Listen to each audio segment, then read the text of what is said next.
नमस्कार दोस्तों, मैं Atul Kumar Atul sir coaching classes में आपका स्वागत करता हूं। आज हम लोग पढ़ेंगे सीटेट जुलाई 2024 का जीन प्यारे जी के संज्ञानात्मक विकास थे, उसमें हम लोग समायोजन के बारे में पढ़ेंगे। इसके पहले क्लास 1 हो चुकी है, तो आज हम लोग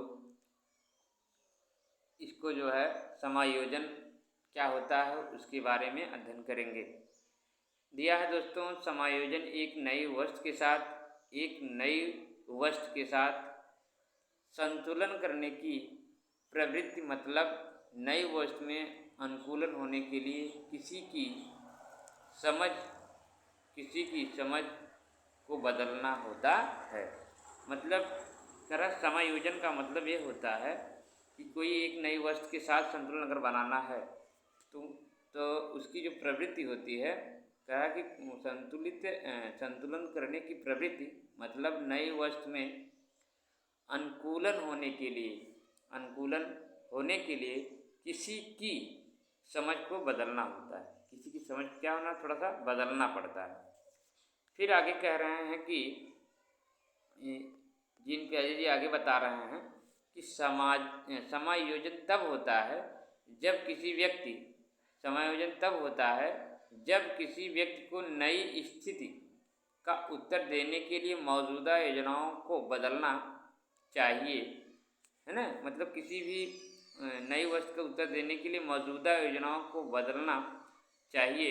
उदाहरण के लिए, जैसे बच्चा अपने चूसने के तरीके को संशोधित करता है और एक नए खिलौने को चूसने का वो उसमें शामिल कर लेता है, तो यही क्या होता है, समायोजन होता है।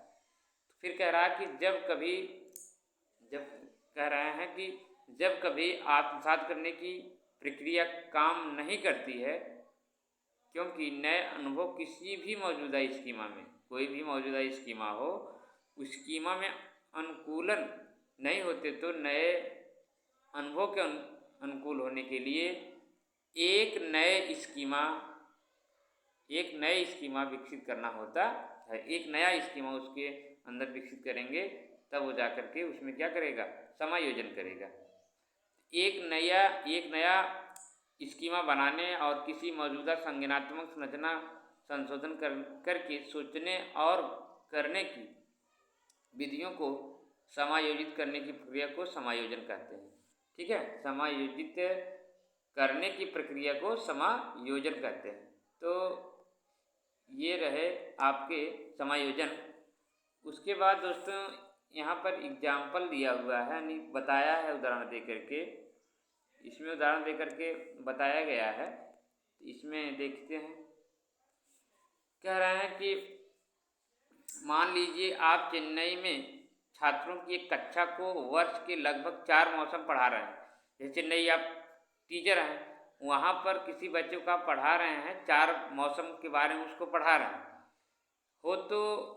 हो सकता है कि वह जो सर्दियों के मौसम के बारे में स्कीमा ना हो, जो बच्चा है उसको जो है सर्दियों के बारे में क्या हो, जानकारी ना हो, स्कीमा ना हो, क्योंकि चेन्नई में सर्दी का अनुभव नहीं होता, क्योंकि चेन्नई में जो है सर्दी का अनुभव नहीं होता, मुंबई में सर्दी का अनुभव नहीं होता है, इसलिए उस बच्चे को भी अनुभव नहीं रहेगा कि सर्दी क्या होती है। ठीक, इसलिए बच्चों को नई जानकारी विकसित करने के लिए उसमें एक स्कीमा बनाना पड़ेगा, उसके अंदर उसको बताना पड़ेगा कि ठंडी ऐसे होती है। तो मतलब आप चेन्नई शहर में बच्चों को पढ़ा रहे हैं, एक शिक्षक के तौर पर आपको उनको पढ़ाएंगे कि भारत में 4 तरह के मौसम होते हैं, 4 ऋतुएँ होती हैं। नंबर 1 शीत ऋतु होती है, ग्रीष्म ऋतु होती है, वर्षा ऋतु होती है और शरद ऋतु। 4 प्रकार के मौसम पाए जाते हैं और चारों में जो है देखिए क्या होता है। ठीक, तो आगे हम बता रहे हैं, देखते हैं। इसमें बाबू आगे दिया है जब आप उन छात्रों को शरद ऋतु के बारे में बताएंगे तब उनको यकीन नहीं होगा। जैसे बताएंगे कि ठंडी पड़ती है, ठंडी के मौसम लोग क्या करते हैं, दिन और रात दोनों क्या करते हैं, स्वेटर पहने रहते हैं, कंबल जो है गर्म वाले कंबल पहने रहते हैं, उनको ठंडी महसूस होती है। जब अगर वो एक शर्ट पर या एक टी शर्ट पर रहेंगे तो उनको ठंडी लगती है, तो उनको अनुभव कराएंगे, उनके अंदर जो है नई स्कीमा जो विकसित करेंगे, तब जाकर वो जान जाएंगे कि हाँ यार ठंडी कुछ होती है, उनको बताएंगे। यानी कि ठंडा मौसम भी होता है, इसमें हर समय स्वेटर पहना होता है, और इस प्रकार वह अपने दिमाग में यह स्कीमा और बना लेगा कि ऐसा भी एक मौसम होता है जिसमें सर्दी पड़ती है। ठीक, मतलब वह जान जाएगा कि कोई स्वेटर वेटर पहना रहेगा, तुरंत जान जाएगा कि यार इनको ठंडी लग रही है। ठीक, ये जो है इनको ठंडी लग रही है, ठंड का मौसम हो रहा है। यानी भारत में 4 ऋतुएँ पाई जाती हैं: शीत ऋतु, ग्रीष्म ऋतु, वर्षा ऋतु और शरद ऋतु। शरद ऋतु के बारे में, शीत ऋतु के बारे में, ग्रीष्म ऋतु के बारे में, वर्षा ऋतु के बारे में आप लोग जान रहे हैं। शीत जो होता है शीतकालीन, जैसे जैसे कहते हैं ना, शीत ऋतु और ग्रीष्म ऋतु, वर्षा ऋतु, शरद ऋतु, 4 ऋतुएँ होती हैं। तो 4 ऋतुओं के बारे में आप लोग अच्छी तरह जानते हैं। गर्मी का मौसम, शीत ऋतु यानी ठंडी गर्मी दोनों हो, वर्षा ऋतु जिसमें बारिश होती है, सर्दी उसमें ठंडी पड़ती है। ठीक है, यही है ऋतुएँ। तो इनको आप कंप्लीट कर लीजिएगा। आगे चलते हैं। आगे हमारे पास है क्या? संतुलन। आगे हमारे पास संतुलन दिया हुआ है। संतुलन किसी के साथ जैसे संतुलन बनाना हुआ। ठीक, संतुलन क्या होता है, संतुलन के बारे में अध्ययन करते हैं। ठीक है, संतुलन के बारे में इसमें दिया है। जीन पियाजे पहले ऐसे मनोवैज्ञानिक थे जिन्होंने संज्ञानात्मक विकास का व्यवस्थित अध्ययन किया था। जीन पियाजे के संज्ञानात्मक विकास के सिद्धांत के अनुसार समावेश, आत्मसातकरण, ठीक है, समावेश और आत्मसातकरण जो है, आत्मसातकरण, समावेश का मतलब होता है आत्मसातकरण। समायोजन और संतुलन एक ऐसी विधि है जिसके माध्यम से बच्चे नए अनुभवों को पहले से मौजूदा अनुपातिक संरचनाओं, धारणाओं, स्कीमा में एकत्रित कर लेते हैं। इसके द्वारा वे बच्चे आत्मसातकरण और समायोजन प्रक्रिया के बीच संतुलन कायम करते हैं। संतुलन तब होता है जब एक बच्चा पुरानी और नई धारणाओं और अनुभवों के बीच सामंजस्य बनाता है, और जब उसकी योजनाएं समावेश के माध्यम से सबसे नई जानकारी में समाधान कर सकती हैं। असंतुलन की परिस्थिति तब पैदा होती है जब नई जानकारी मौजूदा मानसिक निरूपण में समा सकती हो। ठीक है, उसमें शामिल हो जाए, इसी को कहते हैं संतुलन। आगे हम लोग पढ़ेंगे स्कीम्स क्या है और स्कीमा क्या है। देखो, दोनों में अंतर है, स्कीम और स्कीमा में दोनों में अंतर है। ठीक है, स्कीम और स्कीमा में दोनों में क्या है, अंतर है।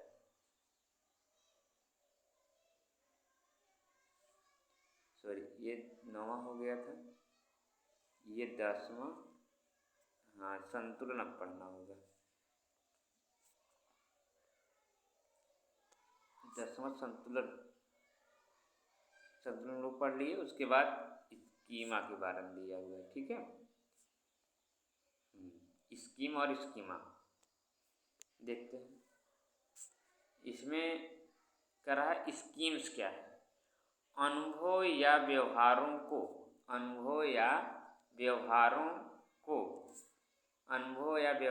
को संगठित करने की संज्ञानात्मक संरचना को स्कीमा कहते हैं। क्या कहते हैं? स्कीमा। कह रहा है कि अनुभव या व्यवहार को संगठित करने की संरचना को स्कीम्स कहते हैं। क्या कहते हैं? स्कीम। अनुभव और व्यवहार इसमें सम्मिलित रहते हैं। ज्ञानात्मक संरचना की जो ज्ञानात्मक संरचना को स्कीम कहते हैं, स्कीम्स। ठीक, इसको ध्यान, स्कीम से होता है। अब स्कीमा क्या होता है अभी बता रहे हैं उसको। स्कीमा, इधर देखिए आप, स्कीमा दिया है स्कीमा, जीन पियाजे ने स्कीमा को बुद्धिमान व्यवहार का बुनियादी निर्माण खंड और ज्ञान को व्यवस्थित करने का एक रूप कहा।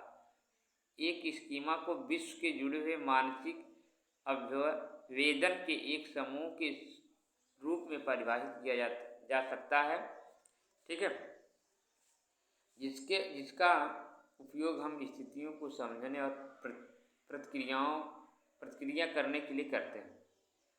मानव के दिमाग में जो चीज़ें पहले से संरक्षित होती हैं, मानव के दिमाग में जो पहले से रहती हैं, ठीक, वह उनका प्रयोग करके किसी भी कार्य, किसी विषय के प्रति एक अवधारणा या धारणा बनता है, उसी को स्कीमा कहते हैं। जो पहले से बनी रहती है, किसी के प्रति पहले से अवधारणा जब बनी रहती है, उसी को स्कीमा कहते हैं।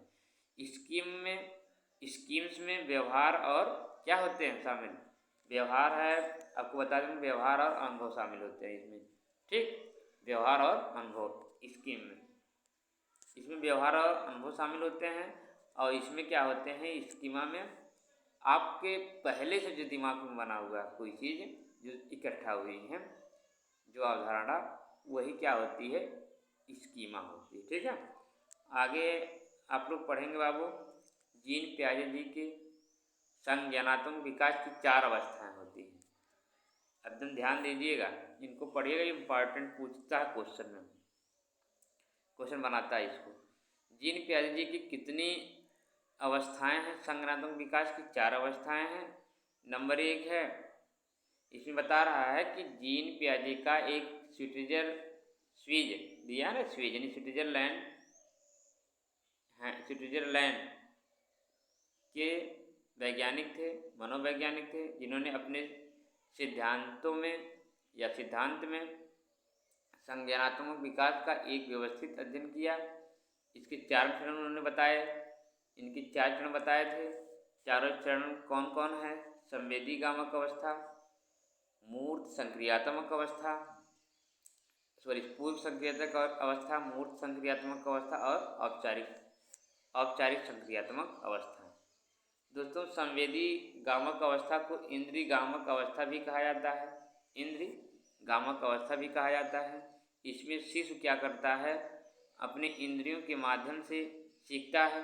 ठीक है, बताता जो कुछ, ठीक, तो अपने हाथ पैर से या रो करके, अगर उसको क्या नाम की भूख लगी है तो रो करके बताता है, तब लोग समझ जाते हैं कि क्या है, उसको भूख लग गई है या कुछ पीड़ा हो रहा है।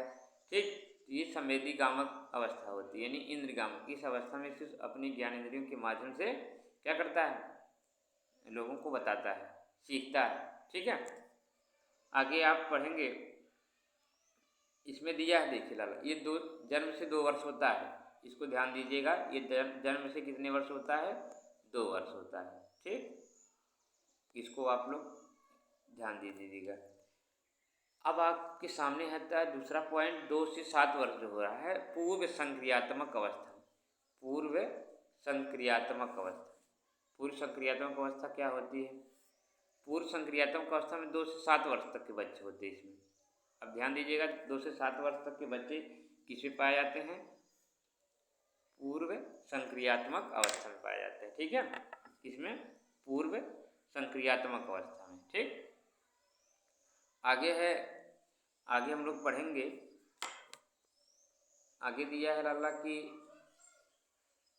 मूर्त संक्रियात्मक अवस्था। मूर्त संक्रियात्मक अवस्था में क्या होती हैं? 7 से 11 वर्ष या 7 से 12 वर्ष होती है। इसमें जो है बच्चे ठोस वस्तुओं को उनको दिखा करके बताया जाता है। मूर्त माने ठोस, ये ध्यान दीजिएगा। मूर्त का मतलब जो दिखाई दे, औपचारिक का मतलब हो जो दिखाई ना दे, जिसको हम लोग अमूर्त भी कहते हैं। औपचारिक को हम लोग अमूर्त भी कहते हैं। ठीक है, क्या कहते हैं? अमूर्त। अमूर्त का मतलब होता है जो दिखाई ना दे, अमूर्त का मतलब होता है जो दिखाई दे। ठीक है, इसको आप लोग नोट करते रहिएगा। ठीक है, नोट कर लीजिएगा, इसके मतलब जानते रहेंगे तभी कर पाएंगे। औपचारिक का मतलब होता है अमूर्त, अमूर्त का मतलब क्या होता है? जो दिखाई ना दे। अमूर्त का मतलब होता है जो दिखाई दे। ठीक, आगे है संवेदी गामक के बारे में पूरा विस्तार से, यानी जितने अवस्थाएं, इनकी 4 अवस्थाएं हैं। नंबर 1 है संवेदी गामक अवस्था, पूर्व संक्रियात्मक अवस्था, मूर्त संक्रियात्मक अवस्था, औपचारिक अवस्थाएं। ठीक, ये संज्ञानात्मक यानी जीन पियाजे की 4 संज्ञानात्मक विकास की 4 अवधारणाएं थी, 4 अवस्थाएं थी। नंबर 1 संवेदी गामक अवस्था, नंबर 2 पूर्व संक्रियात्मक अवस्था, नंबर 3 मूर्त संक्रियात्मक अवस्था, नंबर 4 औपचारिक संक्रियात्मक अवस्था। इसको आप लोग नोट कर लीजिएगा। ठीक है, आगे चलते हैं।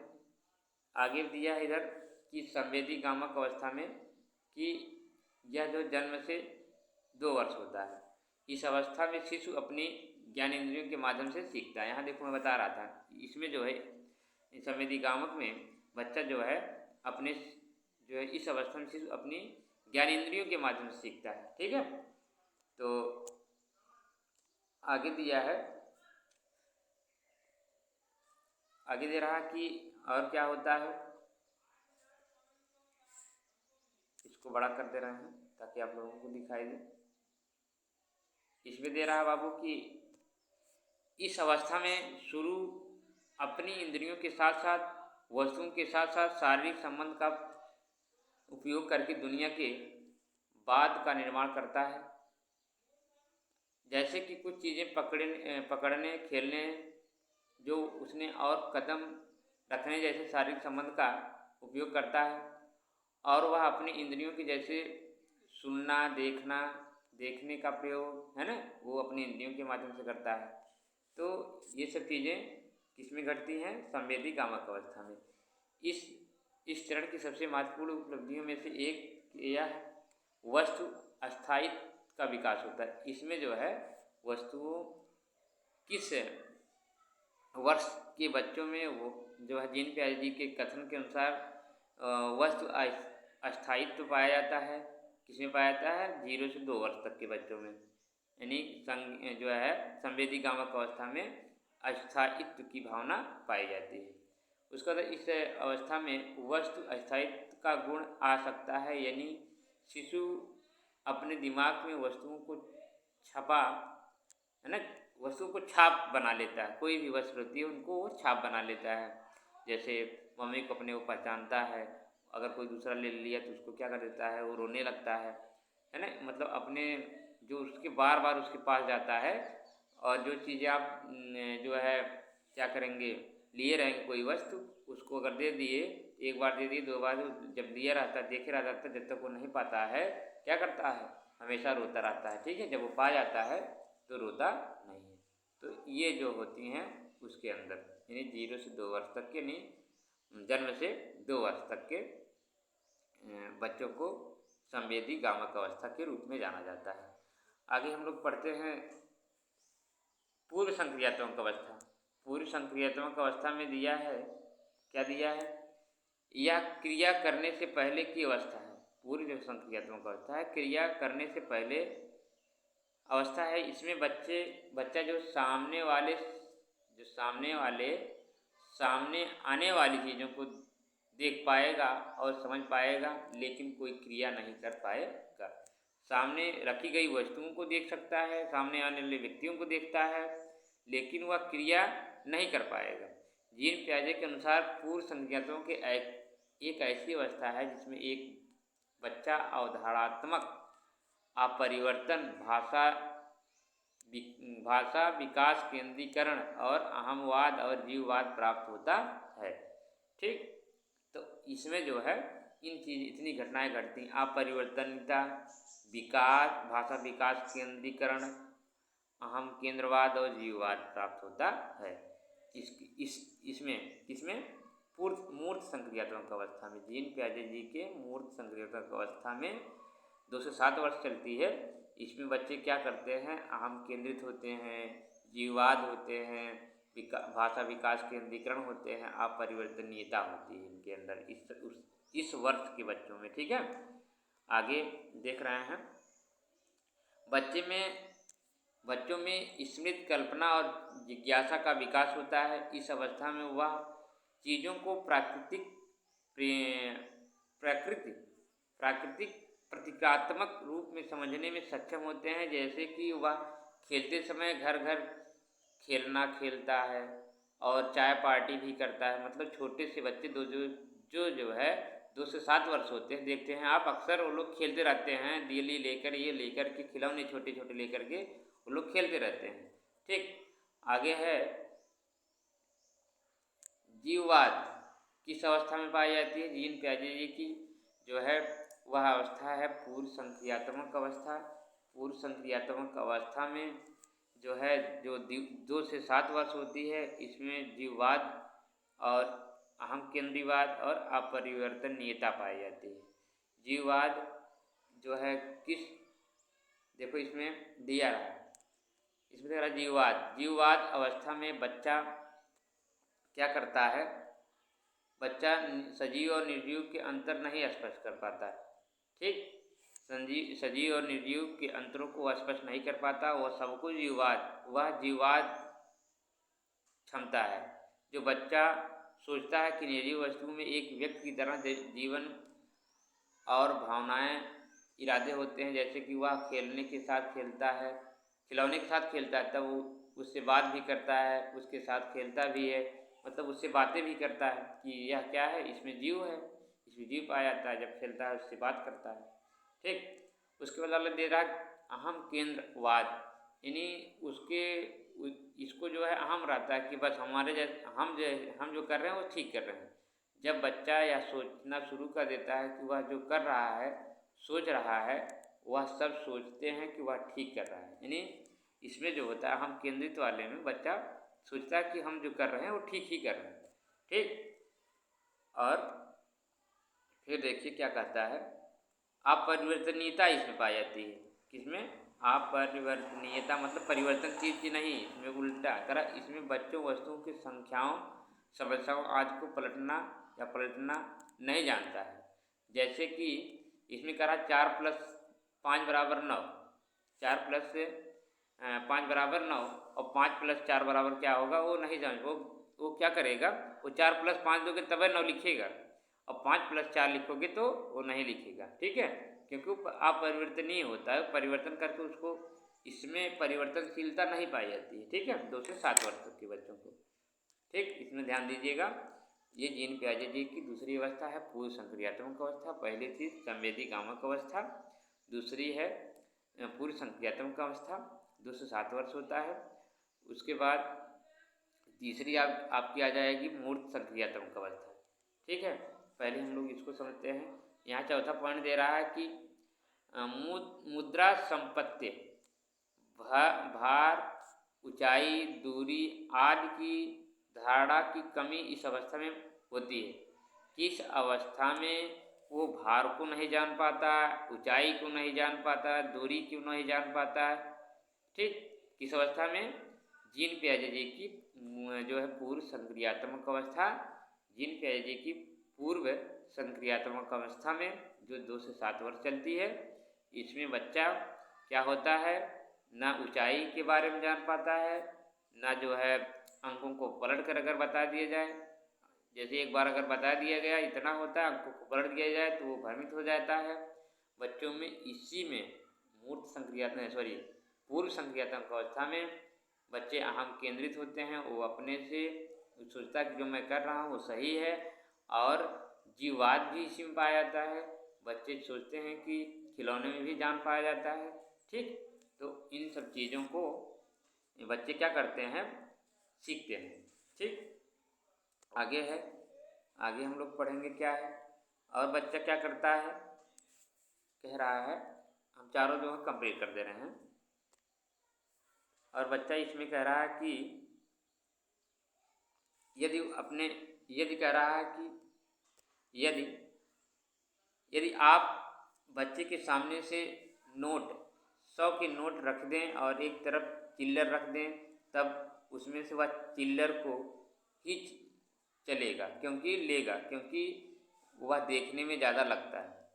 चिल्लर को लेगा क्योंकि वह देखने में ज़्यादा लगता है, उसको अनुभव नहीं है कि कौन बड़ा है कौन छोटा है, क्योंकि वो ज़्यादा उसको दिख कौन रहा है वो लेगा उसको। आगे बाबू केंद्रीकरण पाया जाता है।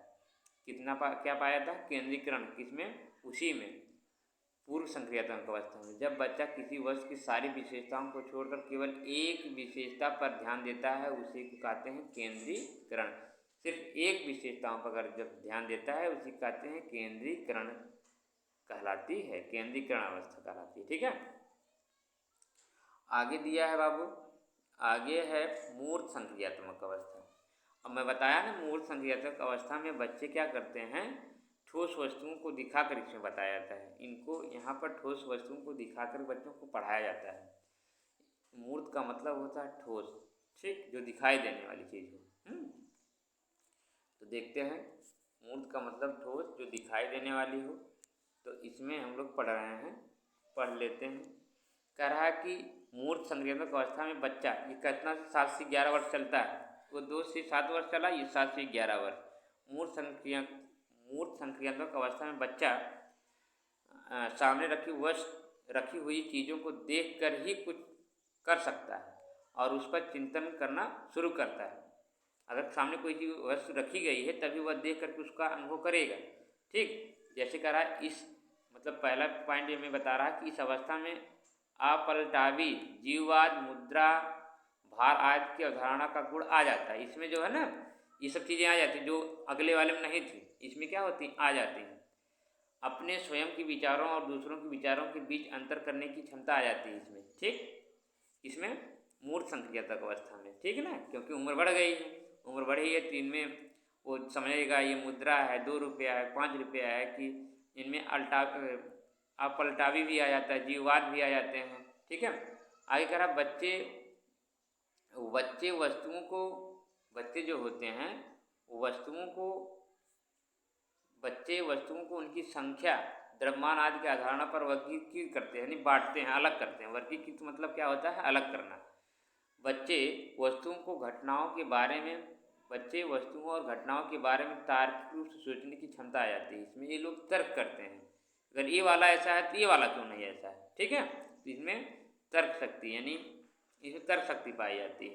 ठीक है, आगे बता रहा है कि आगे कह रहा है आगमनात्मक तर्कड़ा, ये भी इस अवस्था में आता है, यानी कि जब बच्चा उदाहरण के रूप में आधारित होकर तर्क कर लगता है। जैसे कि कह रहा बच्चा, इसमें हो रहा बच्चा हमारे लिए पेड़ जरूरी है या नहीं, बच्चा हमारे लिए पेड़ जरूरी है नहीं, उत्तर है क्योंकि इसमें हमें ऑक्सीजन मिलती है। बच्चा पूछेगा पेड़ हमारे लिए ज़रूरी है कि नहीं, तो उसको उत्तर जब बताया जाएगा क्योंकि इससे हमको ऑक्सीजन मिलता है।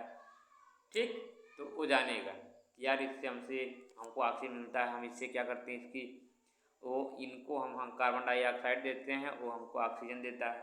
ठीक, तो इन सब चीज़ों को जब बताएंगे तो वो जान जाएगा, क्योंकि इस उम्र में 7 से 11 वाले उम्र में बच्चे क्या हो जाते हैं, मूर्त अवस्थाओं को यानी मूर्त संक्रियात्मक अवस्था इसमें आ जाती है। सोचने समझने की जो है क्षमता विकसित हो जाती है। भार मुद्रा के बारे में लोग जानकारी करने लगते हैं, अपलटावीपन पाया जाता है। ठीक, बात समझ रहे हो ना, ये सब चीज़ें हैं। आगे चौथा पॉइंट दिया है औपचारिक संक्रियात्मक अवस्था। चौथा पॉइंट दिया है औपचारिक संक्रियात्मक अवस्था, जिसको हम लोग इसको कहते हैं, इसको एक नाम से और जानते हैं, उसका नाम है अमूर्त संक्रियात्मक अवस्था। अमूर्त संक्रियात्मक अवस्था 11 से 15 वर्ष तक चलती है। औपचारिक संक्रियात्मक अवस्था संज्ञान की सर्वोच्च अवस्था है और यह अवस्था प्याजे के वर्गीकरण की चौथी अवस्था है, जो लगभग 11 वर्ष की आयु से शुरू होती है। लगभग जो होती है 11 वर्ष की आयु से शुरू होती है और 15 वर्ष की आयु तक चलती रहती है। मूर्त संक्रियात्मक में बच्चे को मुख्य रूप से 4 महत्वपूर्ण संज्ञानात्मक प्रक्रियाओं की आवश्यकता होती है, उनके नाम लिखे गए हैं। मूर्त संक्रियात्मक अवस्था में बच्चों को क्या होती हैं, मानसिक प्रतिनिधित्व, संरक्षण, वर्ग समेत, बहुवर्गीकरण, इसमें 4 चीज़ें पाई जाती हैं। दोस्तों, अब मैं आप लोगों को कल अगले वीडियो में देख लेते हैं। अगले वीडियो में सब के बारे में विशेषताएं बताऊंगा। ठीक है, तो जो दिए गए हैं अब दोस्तों तब तक के लिए आपको धन्यवाद।